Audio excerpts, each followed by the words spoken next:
Ang globalisasyong pang-ekonomiya.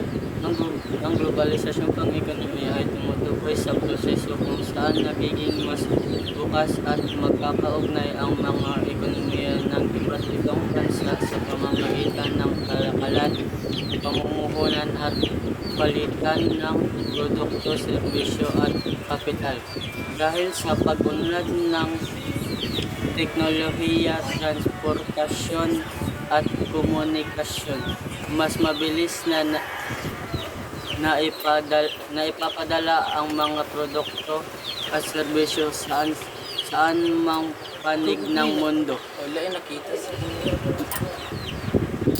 Naging daan din ito upang lumago ang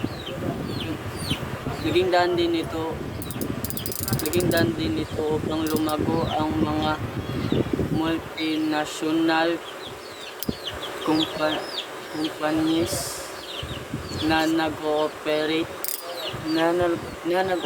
sa maraming bansa. Kasama rin dito ang pagbaba ng taripa at pagbubukas ng pamilihan na nagbigay ng mas maraming oportunidad na sa trabaho, negosyo at kooperasyon, ngunit nagdulot din ng kompetisyon at hamon ng lokal na industriya.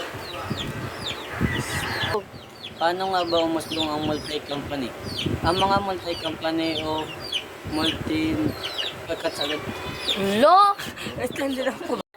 umusbong ang mga multi-company. Ang mga multi-company o multinational na korporasyon ay umusbong dahil sa pangangailangan ng mas malawak na pamilihan, mas murang produksyon at mabilis na komunikasyon dulot ng globalisasyon. Nagsimula ito noong panahon ng kolonyalismo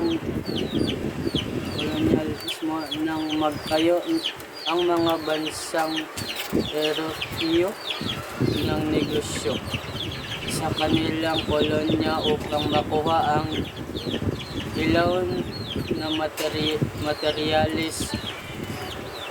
Sa industrial revolution, lumakas ang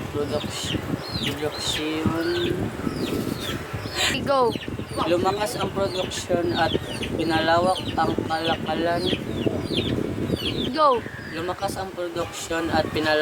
kalakalan sa iba't ibang bansa.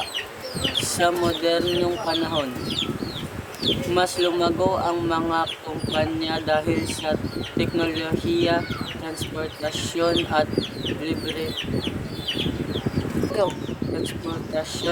liberalisasyon ng ekonomiya.